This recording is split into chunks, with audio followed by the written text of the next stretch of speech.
Joan, I'm also wondering, I know working with a lot of clients and even friends texting me, is this normal that I feel this way? And I'm hearing a lot of grief.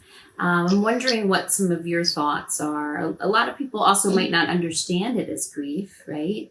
Because people might Yes. have traditional views that of what grief looks like. Any thoughts on that? Yes, because there's a known process of how we go through crises.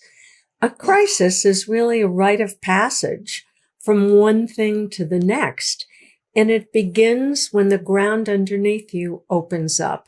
And that's really what's happened. It's like, wait a minute, where's my life? Everything's gone. And that's stage one. It's called separation from life as usual.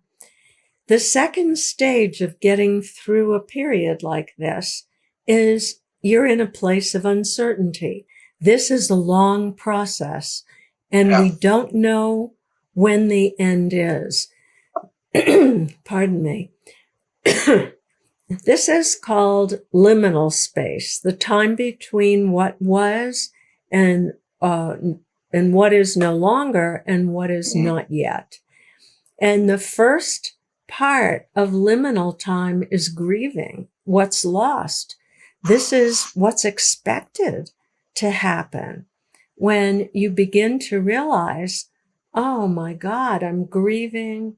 There's so many things for people to grieve. To grieve the loss of income is very important. We have family who right now are in a position that they need loans in order to feed their children. And that, as a parent, is an incredibly grievous thing to feel. Like, wait a minute, I thought I'd planned well. I've got a little emergency fund, but it's not going to last that long when I can't pay my mortgage. And people, it's normal to grieve, and you really need to let yourself be with those feelings. Or, I mean, my God, the grief I think so many of us have for not only our own family who might be ill, but just watching what's happening in New York. For me, I found the grief of people dying alone was almost overwhelming. My daughter-in-law ended up in the hospital for like 11 days, not with COVID, but with emergency surgery in another country, in Costa Rica. And the thought that I could not be there by her side was truly overwhelming.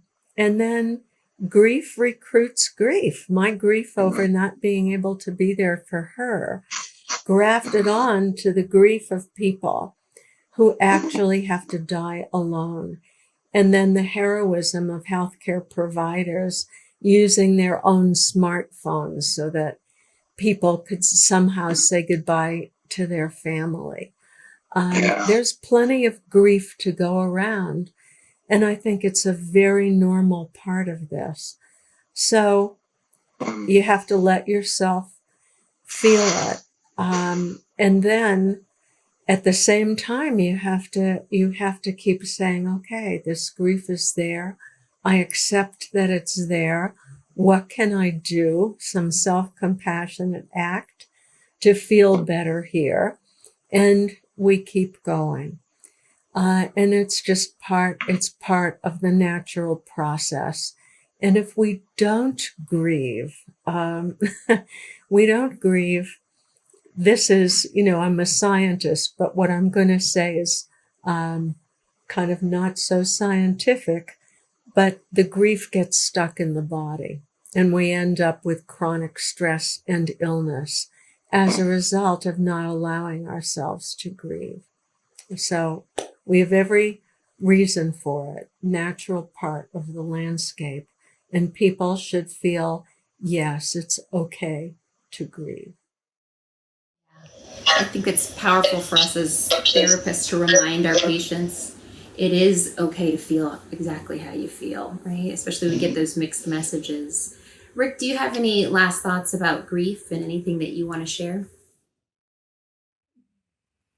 In Tibet, there's an expression, the eight worldly winds. You may know the phrase pleasure and pain, gain and loss, praise and blame, and fame and ill repute.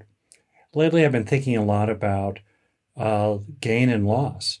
And for example, our son, who'd been living with us, moved out about a week ago into an apartment nearby.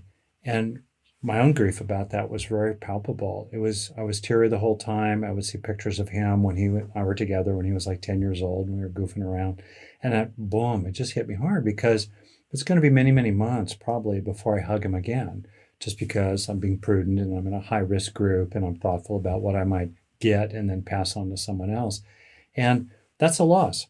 On the other hand, there's a gain. Our daughter moved in from New York. She'd been sheltering in place in Greenwich Village, probably had COVID-19, is on the other side of it, and now she's in quarantine here with us. So there have been so many losses and gains as well. And I think about what cannot be lost truly, our underlying true nature, underlying qualities we've cultivated over time, the bonds that we actually have with others, the things that have occurred that will never not have been.